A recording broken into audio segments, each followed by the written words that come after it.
Greetings, family, to another wonderful, entertaining, edutaining edition of We All Be Living History. The No Group Think Zone. This is Brother Ron. Want to jump right into it. It is interesting. Oh, don't y'all think that President Joe Biden should be getting the Diddy treatment right now? Do anybody out there think that President Joe Biden should be receiving the Diddy treatment? Should he be getting Diddy for Diddying? Diddy? I just want to say that it's interesting that the mainstream media does not cover actual factuals. People saying that the Joe Biden's daughter diary was not real, was fake, which is a lie. Just this past April, the lady who allegedly, quote unquote, stole the diary of Ashley Biden, Joe Biden's daughter, was sentenced to 1 month in federal prison, 3 months of house confinement or house arrest, and 3 years of supervised release. So she just got punished. This lady named Amy Harris, this mother from Florida, she sold Ashley Biden's diary to Project Veritas, and Ashley Biden confirmed that it was her diary that was stolen. She actually wrote a letter to the judge saying what should happen to Amy Harris to punish her for stealing her diary.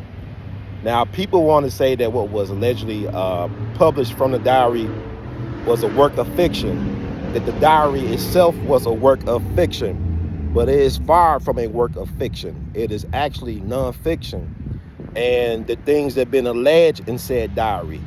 Mind you that the lady got hold of the diary because Ashley Biden was living with a friend. I believe she was going through therapy, and she left a lot of her belongings, her private belongings, at this room, at this home.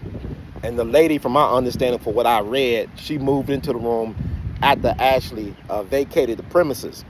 But I believe that Ashley, according to one source, left her diary underneath her bed mattress.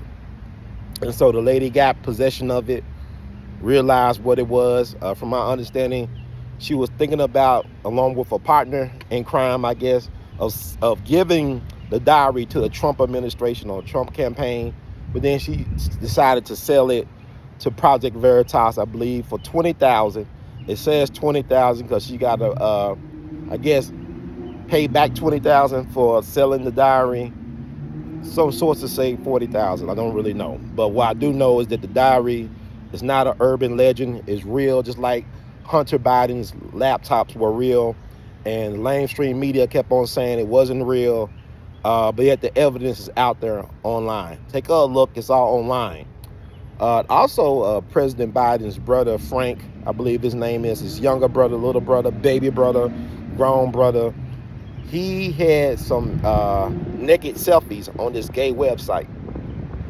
Now, he kind of like Fredo. He actually admitted it was him in those photos, but he said his phone must have been hacked because, from my understanding, he is in a long-term hetero relationship with a woman. I mean, that could be his beard. I don't know. It's not my business. I don't really care, but I want to make the point of the hypocrisy of it all.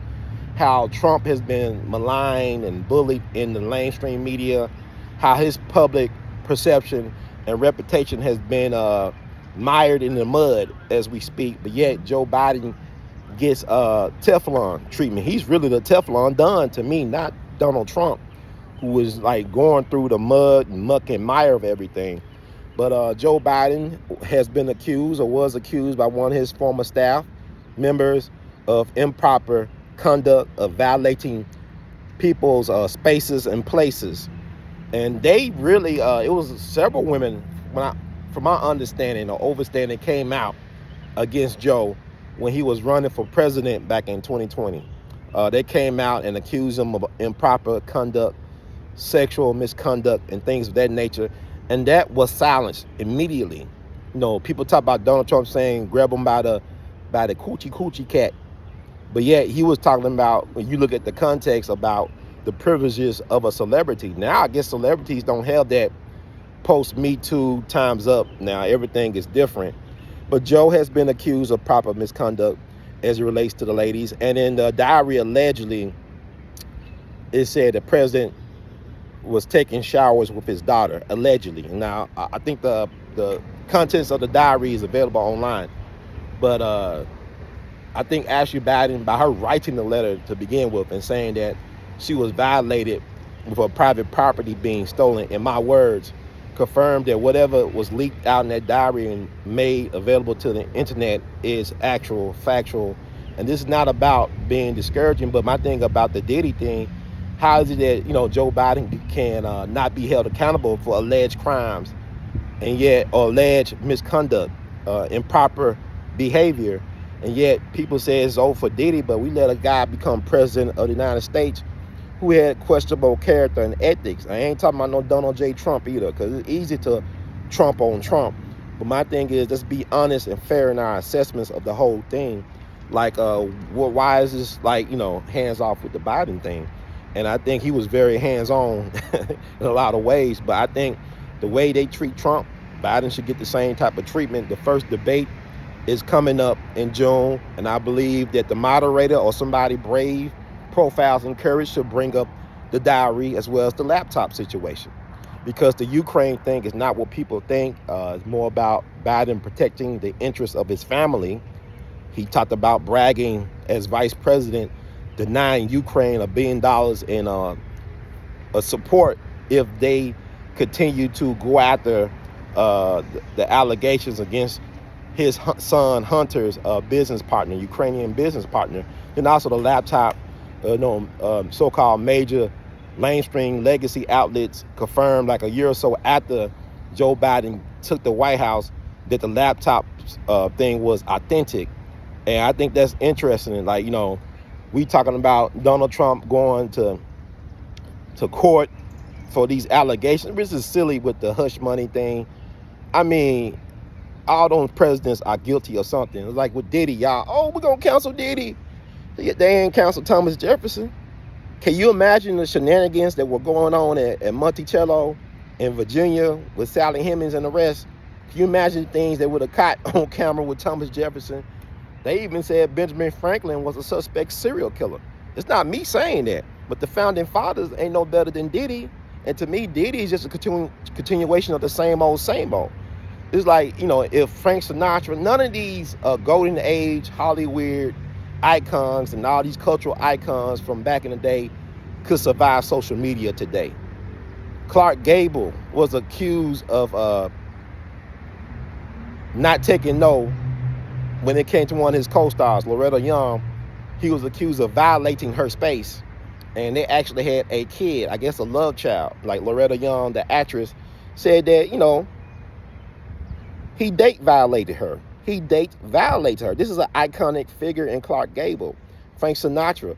People, they accuse, like, look at Robert Wagner and Natalie Wood. Natalie Wood could not swim. She had a fear of water, but yet how she died? She died of alleged drowning.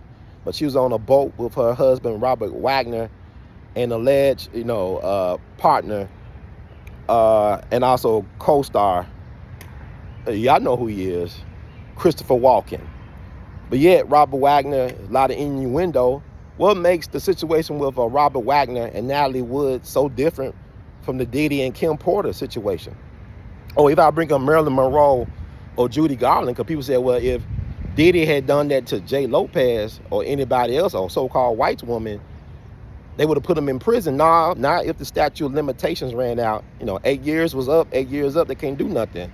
So let's stop getting it's just about black and white. This is about right and wrong, heaven and hell, everything else. But I think it's really hypercritical of everybody to say that Diddy is a monster. When you look at people who are in high offices, it's like, it's unique, all these like so-called scandals that happen in those high places. These people are a bunch of, it seems like to be sexual deviants.